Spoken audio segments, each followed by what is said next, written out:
Welcome to Next Level. Our mission is to provide financial and personal education that empowers you to take action. In this episode, we shall be talking about the financial equation part 3, the hidden cost you must consider before you start investing. I call this cost silent eaters of your investment return. They will affect your real return, the actual purchasing power of your money. So let's look at this hidden cost. Number 1, inflation. Inflation is a silent killer of your money.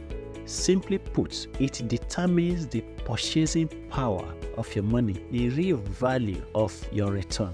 Due to inflation, what you could buy with $10 10 years ago, you may not be able to afford the same thing with $100 today. So before you invest, you must consider how inflation will impact on your return. You should make sure that when you calculate the return, you take inflation into account. You should actually be looking at the real return after deducting inflation. If you don't do this, you will be shocked that you are poorer after 5 years of investment, because even though your money may have increased in absolute terms, the purchasing power may have decreased, leaving you poorer.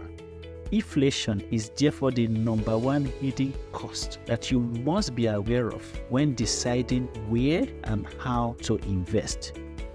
The rule is that your return must beat inflation at least by 7 to 10%. It is possible. Number 2, investment platform.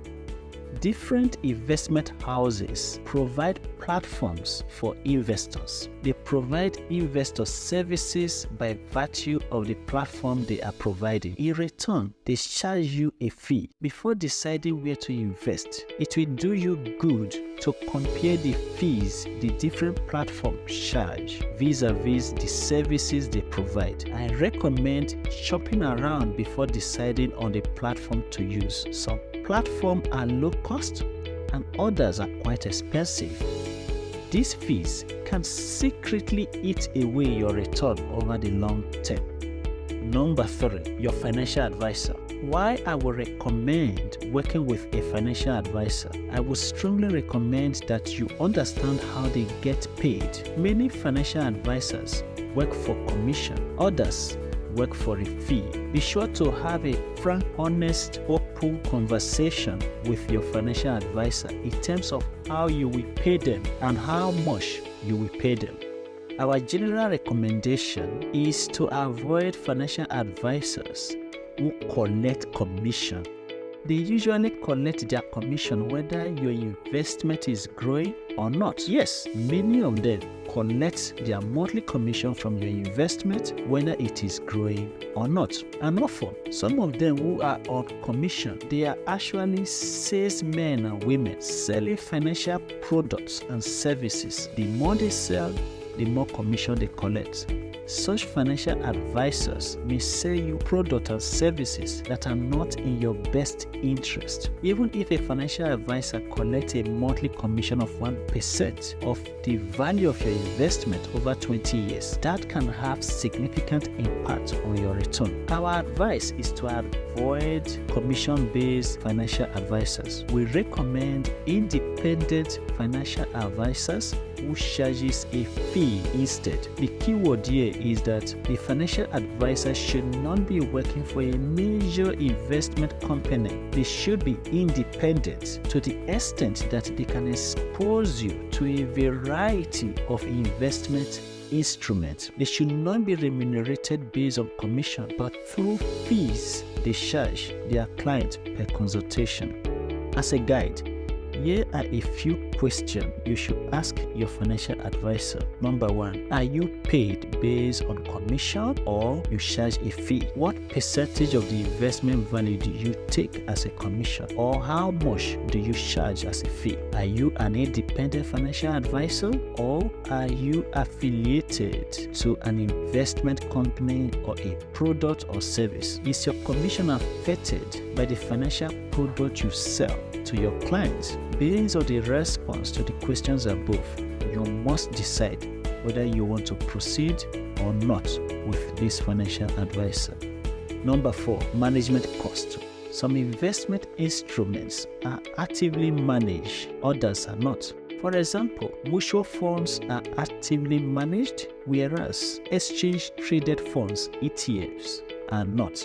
Being actively managed means that the investment company hire financial gurus who sit and watch the behavior of the market and then take an investment position on your behalf. These so-called gurus, they do not come cheaply. They are paid high, exorbitant salaries and wages. Of course, it is your money that is used in paying them. In return, they promise to beat the general market return, even though this is not always the case. You need to check the management cost and how these will affect your investment return before you decide where and how to invest.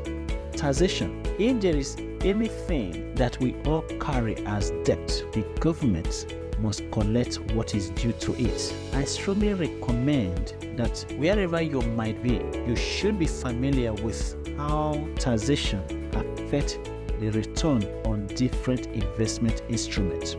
For example, the tax on interest as an investment return is different from the dividend tax.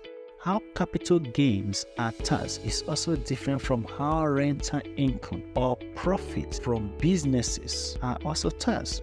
So basically, some investment returns attract higher tax than others. Be sure to learn how taxation will affect your investment return, both in the short and long term, before you decide where and how and when to invest. As we conclude this episode, here are questions for you. Number 1, do you know how to calculate the real return on your investment? This is the return after deducting all the expenses, including fees, management costs, inflation, tax, and any other cost associated with investing. Number 2, how would you deal with investment cost to optimize your return? Make sure you do not just invest blindly, but invest with a sense of purpose, knowledge, and wisdom. If this video has been of value to you, please share, like, and subscribe to our channel for more educational videos like this. We appreciate your time and we value you. Thank you.